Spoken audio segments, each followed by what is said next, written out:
Hello friends, welcome to Indian study पर आपका स्वागत है। दोस्तों, आज की इस वीडियो में हम आप लोगों के लिए हिंदी का टेस्ट लेकर के आए हैं, जिसमें 37 क्वेश्चंस को कवर किया गया है, जो कि आपके आने वाले एग्जाम्स यूपी जेल वार्डर के लिए बहुत ही ज्यादा इंपॉर्टेंट है। तो वीडियो को लास्ट तक जरूर देखिए, क्योंकि लास्ट में मैं आपसे क्वेश्चंस पूछूंगा और उसका आंसर आप लोगों को कमेंट बॉक्स में बताना होगा। और साथ ही साथ दोस्तों, मैं आप लोगों को एक बात बताना चाहूंगा कि करंट अफेयर्स की वीडियो जो सुबह 5 बजे अपलोड होती है, उसमें हम लोग काफी ज्यादा मेहनत कर रहे हैं। तो प्लीज दोस्तों, आप लोगों से गुजारिश है कि आप करंट अफेयर्स की वीडियो एक बार जरूर देखिएगा। आपको जो भी कमी लगे तो प्लीज दोस्तों उस कमी को बताइएगा, हम लोग सुधारने का प्रयास करेंगे। उसका लिंक जो है वो वीडियो के एंड स्क्रीन में आपको दे दिया जाएगा, तो प्लीज दोस्तों उस वीडियो को एक बार जरूर से देखिएगा। तो पहला क्वेश्चन आपके सामने कि निम्नलिखित में से कौन सा विकल्प भविष्य काल का घोतक है, यानी कि कौन सा विकल्प जो है वो भविष्य काल का है, जल्दी बताओ। तो आपका सही सही आंसर क्या हो जाएगा? देखो, सोहन पढ़ाई कर रहा है, ये तो प्रेजेंट का है। गीता खाना पका रही है, ये भी प्रेजेंट का है। उसने मुझे पुस्तक दी थी, ये पास्ट का है। मुझे दिल्ली जाना है, ये आपका भविष्य का है। अभी गया नहीं है, जाना है, यानी कि पहला ऑप्शन आपका बिल्कुल करेक्ट। निम्नलिखित में से दिए हुए विशेषण का भेद पहचानिए। कुछ एक विशेषण है, इसका भेद आपको पहचानना है। जल्दी बताइए, कुछ जो है वो किस विशेषण में आता है, ये हमको दिया गया है, बताना है। जल्दी से बताइए। तो कुछ जो शब्द जो है ये अनिश्चित परिमाणवाचक विशेषण में आता है, यानी कि इस क्वेश्चन का दूसरा ऑप्शन आपका बिल्कुल करेक्ट हो जाएगा।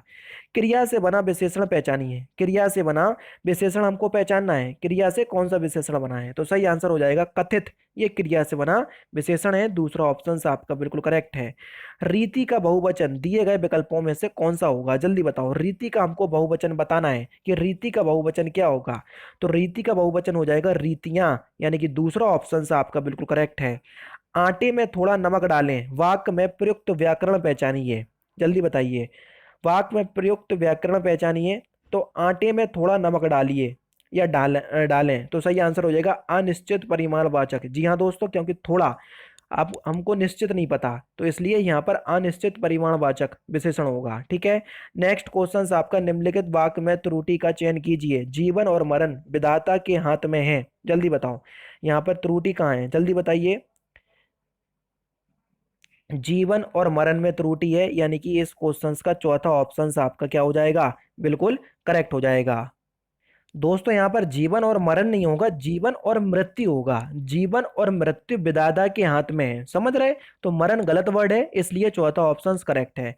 दिए गए विकल्पों में से पंडित का स्त्रीलिंग शब्द क्या होगा, जल्दी बताओ। पंडित का स्त्रीलिंग शब्द, तो पंडित का स्त्रीलिंग शब्द होगा पंडिताइन, यानी कि चौथा ऑप्शन आपका बिल्कुल करेक्ट है। नेक्स्ट क्वेश्चन आपको फिल इन द ब्लैंक्स में एक वर्ड रखना है, तो उसको हमको छांटना है। उसके बात करने का तरीका मुझे अत्यंत फिल इन द ब्लैंक्स करता है, जल्दी बताइए। उसके बात करने का तरीका मुझे अत्यंत प्रभावित करता है, पहला ऑप्शन आपका बिल्कुल करेक्ट है। देव देवयावाहन का संधि विकसित कीजिए। देव्यावाहन का संधि विकसित कीजिए, जल्दी बताइए। तो सही आंसर हो जाएगा देवी प्लस आवाहन, यानी कि इस क्वेश्चन का कौन सा दूसरा ऑप्शन आपका बिल्कुल करेक्ट हो जाएगा। नेक्स्ट क्वेश्चन आपके सामने, मुहावरा को पूरा करना है। अपनी फिलिंदा ब्लैंक्स अलग पकाना, जल्दी बताओ। अपनी खिचड़ी अलग पकाना, तीसरा ऑप्शन आपका बिल्कुल करेक्ट है। खिसियानी बिल्ली खम्मा नोचे, ये एक लोकोक्ति है, इसका सही उत्तर बताइए। हंसी आ रही, कोई बात नहीं। तो जल्दी बताइए, खिसियानी बिल्ली खम्बा नोचे, ये इस लोकोक्ति का सही अर्थ क्या होगा। खिसियाया हुआ व्यक्ति अपनी खीज या गुस्सा दूसरों पर निकालता है, यानी कि चौथा ऑप्शन करेक्ट। कहते नहीं है जब मम्मी तुम्हें मार देती है किसी बिना वजह के, कि गुस्सा आप किसी और चीज से थी और उस चीज का गुस्सा आपने मेरे ऊपर उतार दिया। 125, निम्नलिखित वाक्यों में से अशुद्ध वाक्य पहचानिए। क्वेश्चन नंबर 125, ऐसा मोस्टली छोटे छोटों के साथ बहुत होता है, क्योंकि मैं अपने घर में सबसे छोटा हूँ। अगर किसी चीज से मेरी मम्मी नाराज हो जाती है तो अपना गुस्सा वो मेरे ऊपर निकालती हैं। तो बताइए, निम्नलिखित वाक्य आपके साथ ऐसा होता है क्या, बताइएगा कमेंट बॉक्स में। ठीक है। निम्नलिखित वाक्यों में से अशुद्ध वाक्य पहचानिए। 125, तो सही आंसर हो जाएगा एक अशुद्ध वाक्य है, एक अप्रलयंकर हुकार हुआ, ये एक अशुद्ध वाक्य है, चौथा ऑप्शन आपका बिल्कुल करेक्ट है। नेक्स्ट क्वेश्चन, जय तुम्हारी अनुशासन पावो, कंदुक ए ब्राह्मण उठावो, कांचे घट जिमी डोरी फोरी, सकौ मेरो मूसक जिमी तोरी, उपयुक्त पंक्ति में कौन सा रस है। तो सही आंसर हो जाएगा आपका वीर रस। तीसरा ऑप्शन करेक्ट। देखो ये रस वाली जो आपकी पंक्तियां हैं, आपको जितनी भी इंपॉर्टेंट होंगी वो मैं आपको करवा दूंगा, आपको अलग से पढ़ने की जरूरत नहीं है। मोस्टली रस से जो क्वेश्चंस पूछा जाएगा वो इनके स्थायी भाव से पूछा जाएगा ज्यादातर, ठीक है। और जब क्वेश्चंस पेपर थोड़ा हार्ड बनाना होता है एग्जामिनर को, तो वो इस तरीके के क्वेश्चंस आपके एग्जाम क्वेश्चंस पेपर में डाल देता है, समझ रहे हैं। लेकिन जो होंगे वो मैं आपको करवाता हुआ चल रहा हूं, और बाकी आपको जो अपने घर पे प्रैक्टिस करने हैं वो स्थायी रस याद कर लो, आपका रस में काम हो जाएगा, ठीक है। नेक्स्ट क्वेश्चन से आपका चरण कमल बंदो हरिराई में कौन सा अलंकार है, ये इंपॉर्टेंट लाइन है तो आपको पता होना चाहिए। यहां पर आपका रूपक अलंकार है। तीसरा ऑप्शन से आपका बिल्कुल करेक्ट है। नेक्स्ट क्वेश्चन, रस खानी कवे इन आखिन ते ब्रज के वन बाग ताड़ग निहारो, उपयोग पंक्ति में कौन सा छंद है। देखो छंद पहचानने की ट्रिक मैंने आपको बताई है कि छंद पहचानने में आपको क्या करना चाहिए, केवल और केवल मात्रा याद होना चाहिए, तभी आप छंद पहचान सकते हैं। तो फिलहाल तो यहाँ सवैया छंद होगा, दूसरा ऑप्शन करेक्ट। और जो छंद से इंपॉर्टेंट क्वेश्चंस आएगा, जैसे रस से मैंने आपको बताया स्थाई रस मोस्टली आपको देखने को मिलेंगे, और छंद से आपको जो देखने को मिलेंगे वो मिलेंगे आपको इनकी मात्राओं से, कि किस छंद में कितनी मात्राएं होती हैं, कौन से छंद को किस छंद से मिला लें तो कौन सा छंद बनता है, इस तरीके के क्वेश्चंस आपके पूछे जाएंगे। हालांकि परेशान नहीं होना, जब आपका एग्जाम डेट बिल्कुल अनाउंस्ड हो जाएगी तो ये जो कुछ ऐसे टॉपिक है जहां से क्वेश्चंस आते ही हैं वो मेरे दिमाग में पहले से ही है, तो मैं उसी टाइम आपको करवाऊंगा। उस टाइम इसलिए करवाऊंगा क्योंकि अगर आप खाली वीडियो भी देख लोगे तो आपका काम चल जाएगा, समझ रहे। इस वजह से मैं उन टॉपिक को अभी रोके हुए हूँ। नेक्स्ट क्वेश्चंस, दिए गए विकल्पों में मनोहर का समानार्थी शब्द बताइए, कि मनोहर का समानार्थी शब्द या पर्यायवाची क्या होगा मनोहर का। तो सही आंसर हो जाएगा सुहाना, यानी कि तीसरा ऑप्शन आपका बिल्कुल करेक्ट हो जाएगा। दिए गए विकल्पों में से क्रूर का विलोम शब्द हमको बताना है, तो क्रूर का विलोम शब्द क्या हो जाएगा, दयालु। चौथा ऑप्शन करेक्ट। निम्नलिखित में से सही शब्द चुनिए। आदर्श किस प्रकार से लिखा जाता है, जल्दी बताओ, सही शब्द आपको बताना है। देखो चौथा ऑप्शन आपका बिल्कुल करेक्ट है, ठीक है। कनिष्ठिका और मध्यमा के बीच की उंगली को क्या कहते हैं, जल्दी बताओ। कनिष्ठिका और मध्यमा के बीच की उंगली को क्या कहते हैं, तो सही आंसर हो जाएगा अनामिका।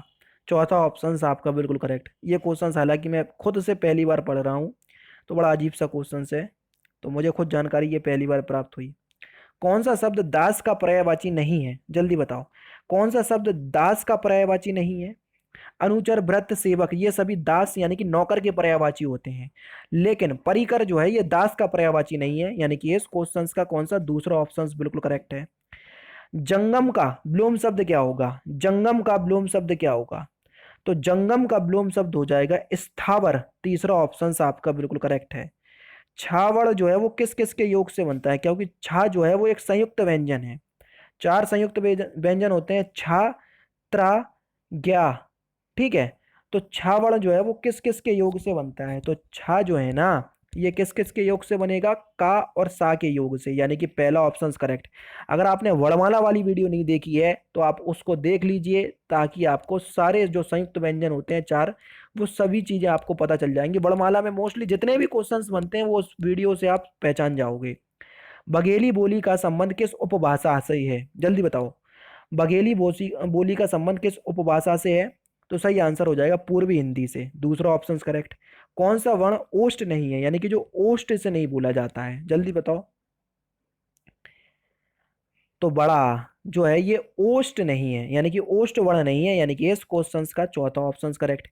क्रियापरक व्याकरण कोटि चिन्हित कीजिए, क्रियापरक व्याकरणिक कोटि चिन्हित कीजिए, तो सही आंसर हो जाएगा आपका कारक। जी हाँ दोस्तों, कारक जो है वो एक क्रियापरक व्याकरणिक कोटि है, यानी कि इस क्वेश्चन का पहला ऑप्शन आपका बिल्कुल करेक्ट हो जाएगा।